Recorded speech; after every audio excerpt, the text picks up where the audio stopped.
نحمدہ ونصلی علی رسولہ الکریم اما بعد واعوذ باللہ من الشیطان الرجیم بسم اللہ الرحمن الرحیم رب اشرح لی صدری ویسر لی امری واحلل عقدۃ من لسانی یفقہوا قولی۔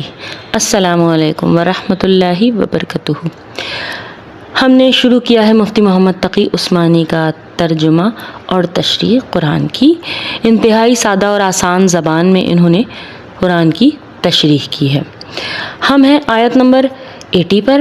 آیت نمبر 80 سے ہم سورہ البقرہ شروع کریں گے۔ نصف ہمارا ہو چکا ہے، آدھا سپارہ ہم سن چکے ہیں۔ پچھلی آیات کے ترجمے اور تشریح کے لیے پچھلی ویڈیوز ملاحظہ فرمائیے۔ آیت نمبر 80 سورہ البقرہ۔ شروع اللہ کے نام سے جو بڑا مہربان اور نہایت رحم والا ہے۔ وَقَالُوا لَن تَمَسَّنَا النَّارُ إِلَّا أَيَّامًا مَّعْدُودَةً قُلْ أَتَّخَذْتُمْ عِندَ اللَّهِ عَهْدًا فَلَن يُخْلِفَ اللَّهُ عَهْدَهُ أَمْ تَقُولُونَ عَلَى اللَّهِ مَا لَا تَعْلَمُونَ۔ آیت نمبر 80۔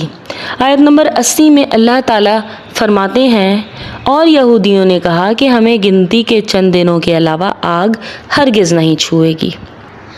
تو ان کے اس عقیدے کی وجہ سے اللہ تعالیٰ نے فرمایا آپ ان سے کہہ دیجئے، آپ یا رسول اللہ ان سے کہہ دیجئے کہ کیا تم نے اللہ سے کوئی عہد لے رکھا ہے جس کی بنا پر وہ اپنے عہد کی خلاف ورزی نہیں کر سکتا؟ یا تم اللہ کے ذمے وہ بات لگا رہے ہو جس کا تمہیں کچھ پتہ ہی نہیں، یعنی تم جانتے نہیں ہو اللہ کا پلان کیا ہے، اللہ کے احکامات کیا ہیں، اور تم اس طرح کی باتیں کر رہے ہو جیسے تم نے اللہ سے کوئی وعدہ لے رکھا ہے۔ آیت نمبر 81۔ بلا من کسب سیئۃ واحاطت بہ خطیئتہ فاولئک اصحاب النار ہم فیہا خالدون۔ آگے اللہ فرماتے ہیں آگ تمہیں کیوں نہیں چھوئے گی؟ جو لوگ بھی بدی کماتے ہیں ان کی بدی انہیں گھیر لیتی ہے، یعنی ان کے گناہ، تو ایسے لوگ دوزخ کے باسی ہیں اور وہ اس میں ہمیشہ رہیں گے۔ یہاں بدی کے یا برائی کے گھیر لینے سے مطلب یہ ہے کہ کسی ایسے گناہ کا ارتکاب کریں جس کے بعد کوئی نیک عمل آخرت میں کارآمد نہ ہو، اور وہ گناہ کفر اور شرک ہے۔ آیت نمبر 82۔ والذین آمنوا وعملوا الصالحات اولئک اصحاب الجنہ ہم فیہا خالدون۔ اور وہ لوگ جو ایمان لاتے ہیں اور نیک عمل کرتے ہیں تو وہ جنت کے رہنے والے ہیں اور وہ ہمیشہ اس میں رہیں گے۔ یہاں پہ فرق ثابت کر دیا جو نیکی کرتے ہیں اور جو برائی کرتے ہیں۔ جو نیکی کرتے ہیں وہ ہمیشہ جنتوں میں رہیں گے، اور جو برائی کرتے ہیں وہ ہمیشہ ہمیشہ کے لیے دوزخ میں پھینک دیے جائیں گے۔ آیت نمبر 83، یہ تھوڑی سی لمبی آیت ہے۔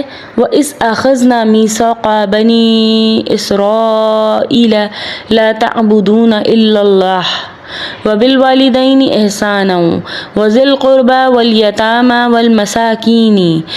وَالْمَسَاكِينِ وَقُولُوا لِلنَّاسِ حُسْنًا وَأَقِيمُوا الصَّلَاةَ وَآتُوا الزَّكَاةَ ثُمَّ تَوَلَّيْتُمْ إِلَّا قَلِيلًا مِّنكُمْ وَأَنْتُمْ مُعْرِضُونَ۔ اب اس کے بعد اللہ تعالیٰ بات کر رہے ہیں، اب وہ نیک عمل کیا ہے؟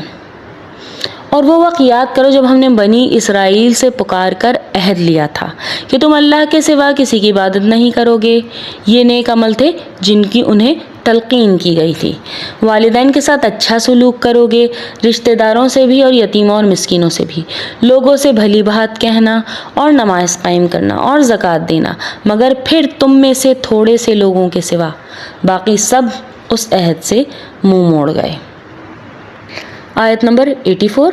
وَإِذْ أَخَذْنَا مِيثَاقَكُمْ لَتَسْفِكُونَ دِمَاءَكُمْ وَتُخْرِجُونَ أَنفُسَكُمْ مِنْ دِيَارِكُمْ ثُمَّ أَقْرَرْتُمْ وَأَنْتُمْ تَشْهَدُونَ۔ اور یاد کرو جب ہم نے تم سے پکا عہد لیا تھا کہ تم ایک دوسرے کا خون نہیں بہاؤ گے اور اپنے آدمیوں کو اپنے گھروں سے نہیں نکالو گے، پھر تم نے اقرار کیا اور تم خود اس کے گواہ ہو۔ یعنی اللہ تعالیٰ نے جب ان سے کہا کہ لوگوں کو گھروں سے نہیں نکالنا، لوگوں کو پریشان نہیں کرنا، لوگوں کو ایک دوسرے کا خون بھی نہیں بہانا، پھر وہ اور پھر انہوں نے جو اقرار کیا تھا وہ خود اس کے گواہ تھے۔ آیت نمبر 85 ترجمہ۔ اس کے بعد آج تم ہی وہ لوگ ہو کہ اپنے ہی آدمیوں کو قتل کرتے ہو، اپنے ہی میں سے کچھ لوگوں کو ان کے گھر سے نکال کے باہر کر دیتے ہو، ان کے خلاف گناہ اور زیادتی کا ارتکاب کر کے ان کے دشمنوں کی مدد کرتے ہو۔ اگر وہ دشمن قیدی بن کر تمہارے پاس آ جاتے ہیں تو تم ان کو فدیہ دے کر چھڑا لیتے ہو، حالانکہ ان کو گھروں سے نکالنا ہی تمہارے لیے حرام تھا، جیسا کہ اللہ تعالیٰ نے پچھلی آیت میں فرمایا کہ ان کو گھروں سے نہیں نکالنا، اللہ نے وعدہ لیا تھا۔ لیکن اس آیت کا پس منظر یہ ہے کہ مدینہ میں یہودیوں کے 2 قبیلے آباد تھے، بنو قریظہ اور بنو نذیر۔ دونوں بت پرستوں کے بھی دوسری طرف بت پرستوں کے بھی 2 قبیلے تھے، اوس اور خزرج۔ قریظہ کی دوستی اوس قبیلے سے تھی، بنو نذیر کی خزرج سے، یعنی ایک یہودی قبیلہ اور ایک بت پرست قبیلہ۔ جب اوس اور خزرج میں لڑائی ہوتی تو قریظہ ساتھ دیتے اور بنو نذیر خزرج کا۔ نتیجہ یہ کہ یہودیوں کے دونوں قبیلے بالواسطہ ایک دوسرے سے لڑتے انڈائریکٹلی، اور لڑائیوں میں جہاں اوس اور خزرج کے آدمی مارے جاتے وہاں قریظہ اور نذور کے یہودی بھی ہوتے تھے، یا اپنے گھروں سے نکلنے پر مجبور ہو جاتے تھے وہ۔ اس طرح بنو قریظہ اور بنو نذیر دونوں قبیلے یہودی تھے، مگر وہ ایک دوسرے کے دشمنوں کی امداد کر کے آپس میں ایک دوسرے کے قتل کا سامان کرتے یا خانہ بربادی میں حصہ ہوتے۔ ہاں اگر کوئی یہودی دشمن کے ہاتھوں قید ہو جاتا تو وہ سب مل کر اس کا فدیہ کرتے اور چھڑا لیتے، یعنی لڑے بھی خود ہی تھے اور فدیہ بھی خود دیتے، جس کی وجہ سے یہاں یہ بیان کیا جا رہا ہے کہ توریت میں یہ حکم دیا ہے کہ اگر کوئی یہودی دشمن کی قید میں چلا جائے تو اسے چھڑائیں گے۔ قرآن کریم فرماتا ہے جس نے توریت میں یہ حکم دیا ہے، اسی نے یہ حکم بھی تو دیا تھا کہ نہ تو ایک دوسرے کو قتل کرنا، نہ ایک دوسرے کو گھر سے نکالنا۔